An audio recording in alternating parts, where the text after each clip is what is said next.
All right, welcome to the I was going to say Rapcast, but it's the Wrap Up Live. It's the first show of the season. I'm your host Zarar, temporary host for this one, and joining me today is Aiden Moss, who's going to be more of a permanent host for this one. Aiden, man, let's dive right into it. Forget the box score, 107-123. Raptors beat the Sixers. Let's talk about Scotty Barnes to start with. Yeah, baby. Come to Banton because that just sort of makes sense to me, at least. So uh, with Barnes, I think coming into this game, people were like, "Well, the Raptors, even when they post highlights of this guy, they're just showing him yelling into the camera and like jumping up and down. There are no basketball plays. So what's this guy all about?" So there was this kind of like a bit of I don't know, anticipation heading to this one. But as soon as this game started, you saw that the poise and the court awareness and kind of knowing what he's supposed to do when he has the ball, all those elements were at play for him right from the start. Yeah, it's kind of the opposite of what you get from a rookie, where you see the skill and then making all of those kind of beginner mistakes, and it was the opposite. Like, he looked comfortable. He looked like he could control both ends of the court and assert himself. There's a lot of raw skill that he's got to work on, but he makes an effect on the game immediately at all parts of the court. Like, it's just an exhilarating experience to watch him do that. Yeah. And even when he's like dribbling the ball, and I know it's one preseason game, so we shouldn't kind of get ahead of ourselves here. But even when he's dribbling the ball and you see a guard kind of eye him from the corner and go, what is this tall, lanky dude doing with this high dribble? And you're like, oh, danger time. But he's got the awareness to pick it up and pass it to Van Vliet or OG on the wing, or take it behind the back to evade the would-be stealer. So those are things that that kind of surprised me that those parts of his game are kind of already built in, given that he's basically played like 1 year of college ball. Yeah, and he knows, especially on the offensive end, which I think we were all kind of fretful about, he knows how to get himself involved. They did a couple of dribble handoffs at the top where he kept it and circled around and attacked. Or I really like him playing in the post. We saw that early where he posted up the smaller guard and had I think a cross court pass to the corner. And so like he knows how to integrate himself into the offense and make an impact without having to be the creator.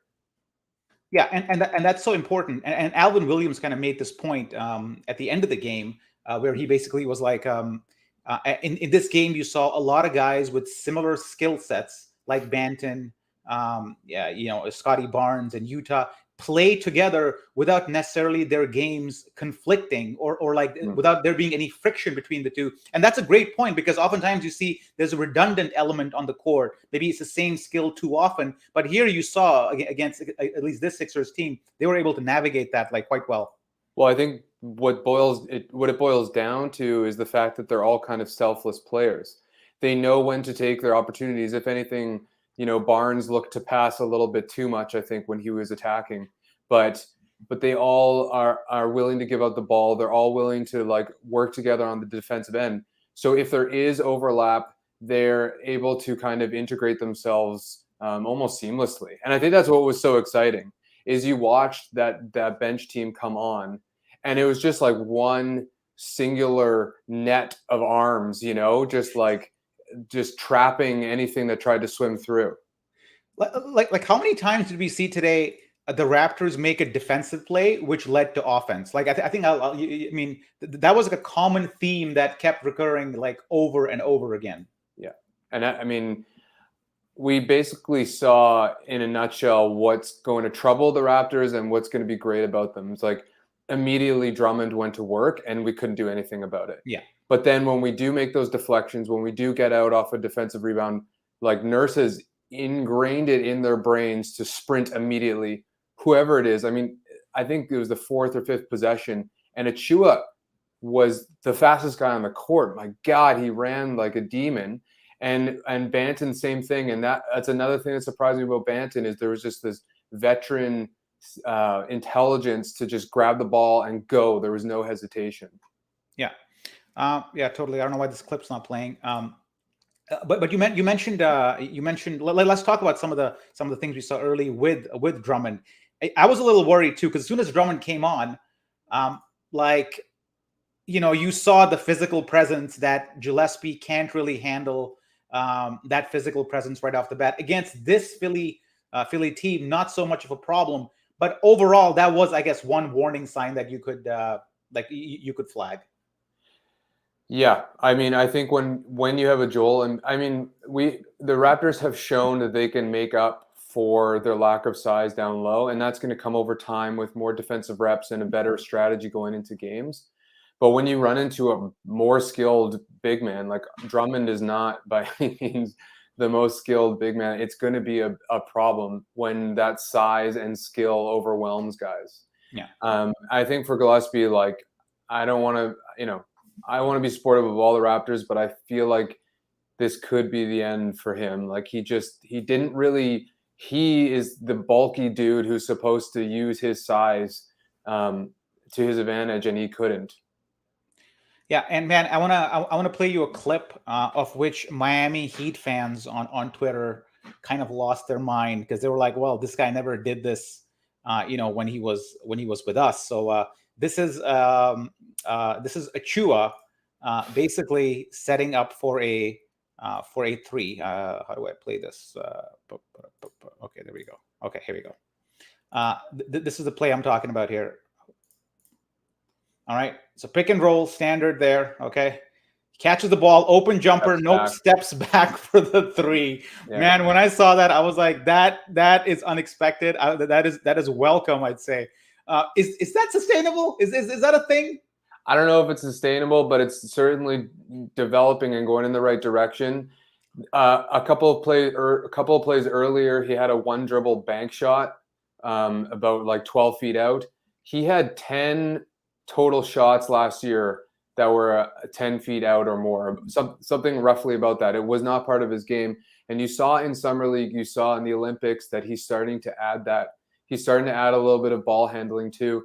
So no, I don't expect it to be a huge part of his game, but he's working on it, and it looks like he's going to bring it together. Man, let's look at that one more time, man. That reminded me shades of Tim Duncan there off the glass. Yeah. Look at that. Off the crossover hezzy pull up. I mean, that's pretty fluid. Yeah. I mean, that definitely enjoyed seeing that. But man, let's get to the guy that I think we all kind of want to talk about is Delano Benton. In Summer League, we saw a bit of that, right? We saw a bit of the point forward play, and we're like, yeah, but can he do it, in a real game? And no, I know this is not a real game, but still encouraging signs in that as soon as he came in, fully confident in how he wanted to operate the offense. It's almost like he had an idea of what to do, and he definitely not the deer caught in the headlights look at all from this guy. No, you want to see that from your point guard stepping out on the court and impressing his will on the team, right? Like he led the team or the bench. He led the bench team in their identity, right? Like the way he pushed the ball, the way he helped on defense. He had a couple of blunders on defense, but especially offensively, he formed the identity of that bench. I mean, this is George Gervin-esque, man, right here, the finger roll at the end. And this is a common theme. Like, and he goes from rebound to score, right? Yeah. He has that ability where he's enough ball handling, enough length, enough basically finishing ability to do stuff like this. And these kind of plays, I always feel they kind of relieve the pressure of the overall offense and guys like Fred VanVleet who can afford to kind of lay off and aren't really tasked with running the offense, play after play, grinding in and out. You have a guy like this who basically makes your life easier. Yeah, I mean, those kinds of plays are the easy 2-pointers that you can squeeze in, and we're going to need that as much as we can because we all know that the half-court offense is something that's going to be left like wishing for, and I think Banton might struggle when the game does slow down, but. And a couple of plays before that, he has the drive and then the cross-court kick, which is another thing about his height, like Barnes, where they can pass right over a defense and see that guy in the corner. Yeah, and here's an example of Banton here just running the point. I don't know, maybe this is the play we're talking about, but confident in like uses the screen there, surveys, and finds a shooter in the corner. Eyes all over the court is what I'm saying. It's definitely not and I wrote about this in the quick reaction where I kind of observed that the Raptors don't really have any players you can call one-dimensional. Hmm. They really don't have like one-trick ponies on this team. No. Everybody is multifaceted enough, and that just makes lineup selection so much easier. Another thing I saw with Delano was like he has this interesting kind of immediate acceleration. Like he rounds a corner and he's at the elbow, and then all of a sudden he's coming like 100 miles an hour at the rim. He missed a layup, I think, because he was going too fast. But he really does have this ability to kind of slow the game down and pass like he did in that play, or just really attack aggressively and get to the rim. Yeah. I mean, you talk about making the team here. I think a couple of guys are definitely on the outside looking in. I think you mentioned one with Gillespie. Benton, it's one game, but you can totally see him carving a spot for him right there. Maybe he'll play a little bit of 905, but certainly he's one you would say is a front runner for this one. Yeah, and I think like if Flynn struggles, or his half court offense is not where we want it to be, I think Banton's a nice option as the backup point guard, especially with a guy like Dragic who can spot up. I think the two of them would pair very well. Yeah. There's no rush with Benton. If you send him into the G League and let him flourish and grow as the main focal point of an offense, like that's a good thing too. So I don't think we can really go wrong on what's going to happen with him. Yeah. What did you think of Nurse kind of, not playing the Dragon or Malachi Flynn for basically the entire game? And he got him in late there just for as a quick run. But he definitely wanted to experiment with that big lineup right off the bat. And his lineups reflected that. I'm sure in the next preseason game, you'll see something quite different because I think he is all about experimentation this season. But good coaching on the part of Nick to kind of like stick with one type of theme today, and I'm sure we'll see different variations of that. Yeah, I think why Raptors Twitter is going nuts right now is basically we just witnessed what we've been talking about in theory for 3 months, right? Like this length and strength idea, this like fast-paced, overwhelming defense. We just saw it in full effect, and in fact, I was almost more impressed by the bench than I was the starters. For that reason, there was just so much effort and intensity exuded from these guys. It was just really fun to watch. I mean, I have so many highlights, and they're all the same highlight. They're all like a Raptor guy, some Raptor poking the ball in the front court, and that generating basically offense for them. And yeah, it may not be sustainable in the for every game, but certainly is nice to watch. Anything else caught your eye? Because I want to talk about OG next, but before I do that, anything that you were surprised at, particularly in this game? I mean, I think Yuta's confidence was encouraging. Like, the beginning of last year when he started playing, there was a hesitation that with shooting the ball or like attacking, and over the course of that season, he grew more confident. But this game, he was ready to shoot. His defense was smothering, and he looked like a guy who can nicely fit that eighth man rotation. Yeah, and I mean, last year the thing with him was that if he wants to stay on the court, he needs to basically hit a very high percentage of his open threes. Because when you look at the Raptors lineup, and even with this year's lineup, and you talk about a guy you may want to leave open, it'll probably be Scotty Barnes because he's an unproven shooter. But Yuta is right there. He's a guy that defenses will probably try to cheat from because he's still an unproven commodity. So to see him hit those threes that he will get throughout the season is definitely positive. How much do you think his international experience came into play today? I mean, I think that points to the confidence, right? Like the leaning on him to lead a team at the international stage, like that can't be anything but good, support or helpful for him coming out this season. Yeah.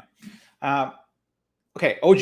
I think he's a guy that, it's like OG's almost become boringly good.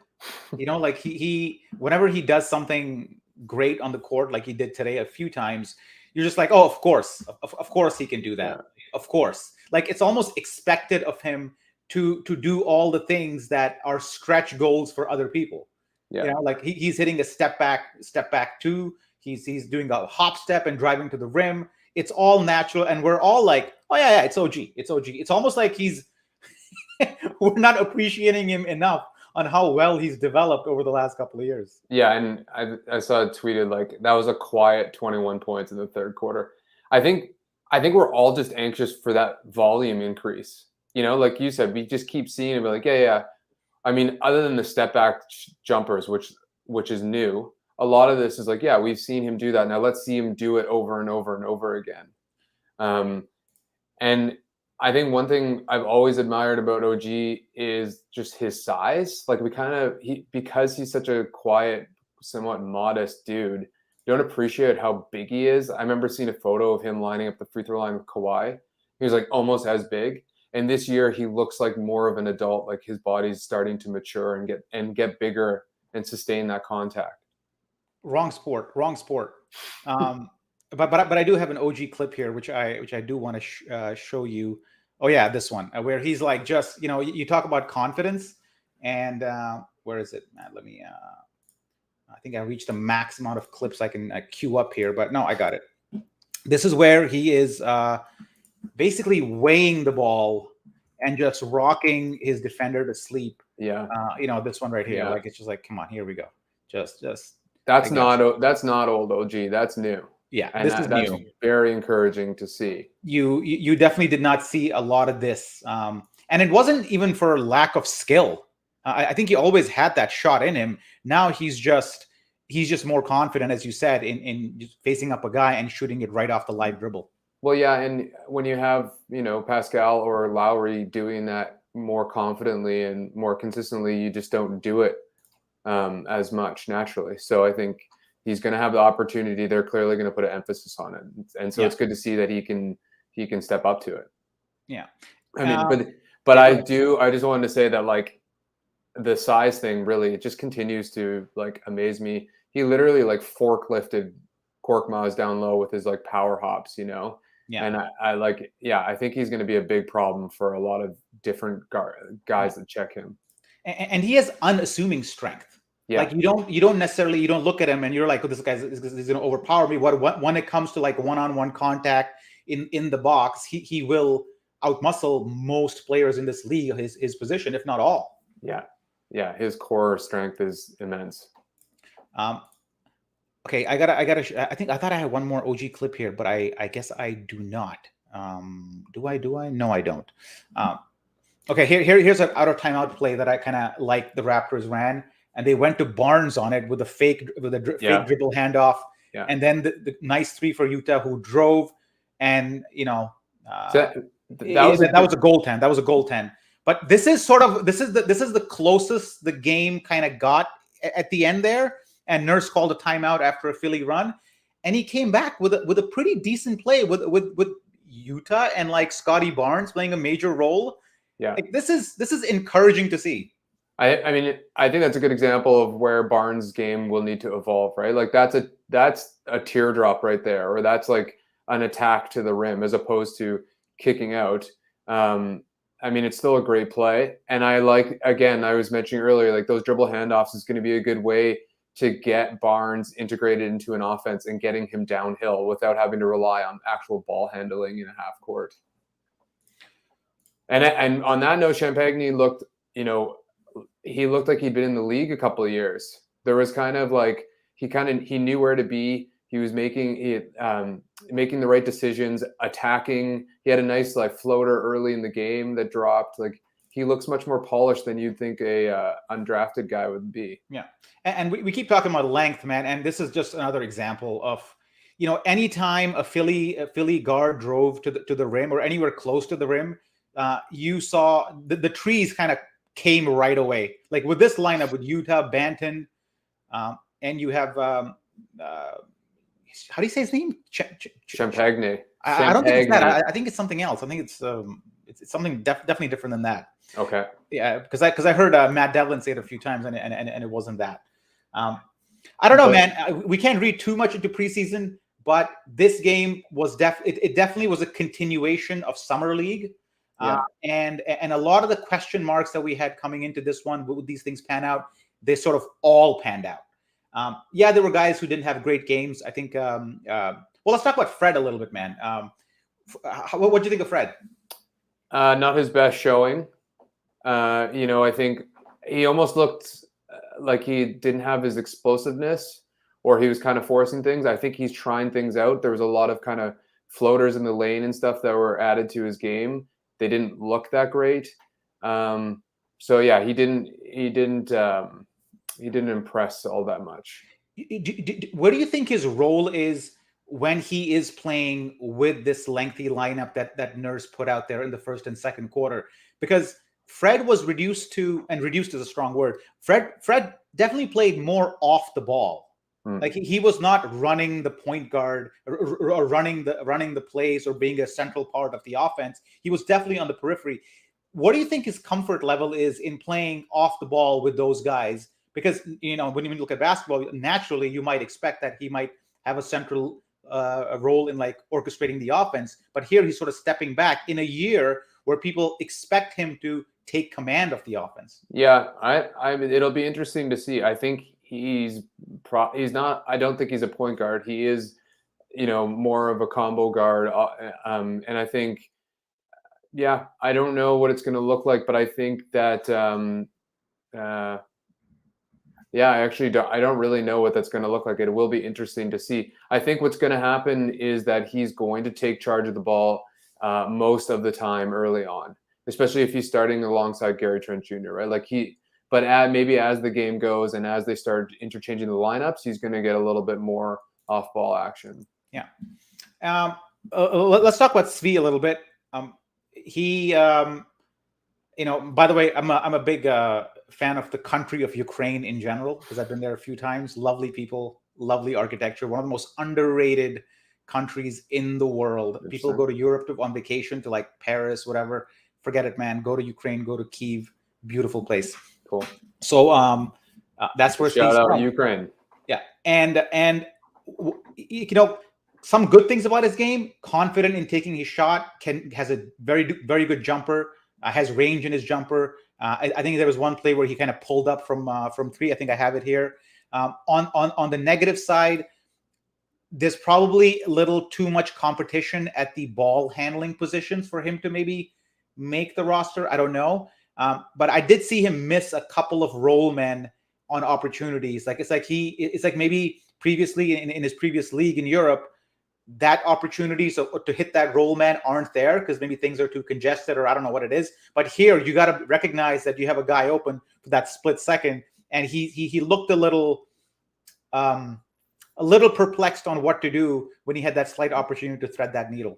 Yeah, that might be so. I think there's a place for Svi on this team. He's really the only guy that looks to get to the rim immediately, and he's not the best at it. But I think, especially maybe against other starting lineups, but the fact that he can pull up essentially anywhere and hit, the fact that he can attack the rim, and he made a couple of good reads where he did kick. He didn't force those shots up. He would kick to the corner or back to the arc, so or top of the three.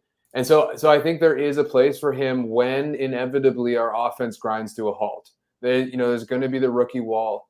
There's going to be times where Flynn looks out of place, and I think a guy like Svi who can kind of get you an instant offense makes sense. Yeah. Oh man, I'm just watching these highlights I have, and like I said, they're all the same pretty much. It's just all in transition. Generate a steal. Actually, let me check how many steals the Raptors had today. I'm not even sure. Take a guess. How many steals did they had? 12. They had 11. They had 11 steals. Though, yeah, I mean, this team more than any is going to be about how they dictate the tempo of the game. Which is the kind of basketball I love. Like if they can turn this just into a chaotic up and down track meet, it's going to be really fun, and we're going to win a lot of games. It's not really been proven in the NBA that you can do that long term or successfully in the playoffs. So that really remains to be seen. Yeah. Well, I don't know. Let's look at some comments before we sign off. By the way, we are going to be doing the show all season long after every game, and Oren and Sahal and Aiden will be your main hosts. It should be good. So 11 steals, yes. What's Daryl saying? Oh, Svi has a guaranteed contract. Good point. So Yeah. I mean, Yeah, so he has a player option in his second year, so he's on the team. insane. I guess it's more a question of like how much playing time he'll have, and I think he will get out there. Yeah. Some good comments from Scrambles here. Good, definitely good energy. Yeah, and he's physically there. You know what I mean? He's physically like he's an NBA body, man. Yeah, I mean, this is his third year, I want to say, maybe fourth. So I mean, and for a lot of bigger guards, it takes 3 to 5 years to really kind of find your ground in the NBA. And so maybe this might be his year. So Dynasty goes. Wait until we build chemistry together. What is the main chemistry, the connective tissue that we have to develop over the next few preseason games? You think? Like, what's that one thing that we gotta sort of work on? I think defensively we kind of played over aggressive. Everybody, maybe there's just the excitement of the first game. We were kind of just like over aggressive, overexcited. So I think there's going to be a little bit more, or everybody needs to chill out a little bit and kind of find those moments where to cheat, where to be aggressive, and the other guy kind of plays back and supports. That's the kind of thing that'll come in time. Yeah. But I mean, I would say for game one, the chemistry was probably the best part of this team. And it might even be why we succeeded more than maybe Philadelphia's, is that we looked like we've been playing together for 16 months or something. And here's a stat, man. This is after the Raptors finished dead last in defensive rebounding percentage. I think overall rebounding percentage last year, they had 57 rebounds to Philly's 40. That's a plus 17. That's incredible. I'm old school, man. I barely look at any advanced metrics, and I do believe that rebounding is like the central stat you have to look at if you want to evaluate a team, because it predicts so many other things. Again, it's not. I want to caveat this: Philly shooting 42% in preseason. I mean, they had Embiid missing. Ben Simmons. We should talk about Ben Simmons a little bit. Yeah, I mean, he's the ultimate antidote for Scotty Barnes, right? Does he excite you? Like, does he excite you in the least? Ben Simmons? Yeah. As a player, yeah. I mean, Ben Simmons, Scotty Barnes, like there's a lot of overlap there. Like Ben Simmons is a top 3 defender in the league. Mm-hmm. Do we need a top 3 defender on this team? Well, you're talking about, does he excite me to come onto the team? Yeah. Like, would you consider making any sort of offer for Ben Simmons if it means giving up one of your key players? I mean, I would only really be comfortable with giving up Van Vliet. I don't think giving up Siakam makes us all that much better. I'm definitely not giving up OG. So, like, I would love to take Ben Simmons on this team, but I don't know that he's of more value than Siakam or OG right now. He's also worth the least amount right now, right? So, like, I don't think we should be overpaying for him when nobody else in the league is willing to do that. And I feel like he is driving his price down on the market. Like his behavior or his whatever his PR is doing. Like if he wants to get traded, I guess he's going to get his wish, because they're not going to freeze him out the entire season. But man, is he making it hard for Philly to trade him? Well, and I don't think the Raptors is not the kind of team where like a prima donna comes. This is not how we roll. We're like a team first dynamic, and so I think he needs to go somewhere where they're willing to rebuild right all around him. That being said, I think Darren has a comment on less turnovers might be helpful. Well, I think the turnover thing is funny because you would expect there to be high turnovers given the type of people that are handling the ball in lineups like these. Well, yeah, and this is just what A, this is what you get with preseason. B, this is what you get with frantic basketball. There's going to be, when you're going at this high of a pace, you're going to make mistakes, especially like you said, when you have bigs like Achua, or we saw that a little bit with Bonga or other guys running up and down the court and trying to make the right read. That's not necessarily what comes naturally to them. So it's a give and take. Let's look at a couple more comments. The new Raptors, the team can move that is the point. Diamond in the rough. Okay, all right. Here's some Ben Simmons stuff. changes. Yeah, I mean, maybe the ultimate 6'9" experiment. Like, yeah, that's the key thing. It's like without giving up Siakam or OG. And I think I'm with you. Fred is probably the guy. I mean, throw in like, I don't know, Malachi Flynn or somebody in there. Sweep that deal. But I think if Simmons continues his publicist continues acting the way he does, and that's his strategy of getting traded, who knows, man? At some point, his trade value might go down to the point where you might be able to get him. This might be a bit of a stretch here, but I don't know. Yeah, no, it's going to be, especially because Philly wants prospects, win now guys, and picks. We don't really have the prospects that we want to give up. So I think that's probably like the breakdown in discussions right there, unless they want to give them 4 future firsts. Yeah. Pull a Brooklyn move like from way back, like sell out your entire future. Yeah. Well, I think that's let's wrap it up. It's been 30 minutes. It is a preseason game. We don't want to overanalyze this one.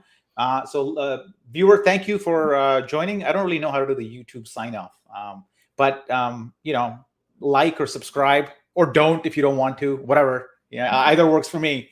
But we'll be back after every game, and we'll have you covered for Raps content right after the game. This goes along with Samson's reaction pod, which is up on our podcast channel, and of course the quick reaction and all that good stuff that usually happens on the site.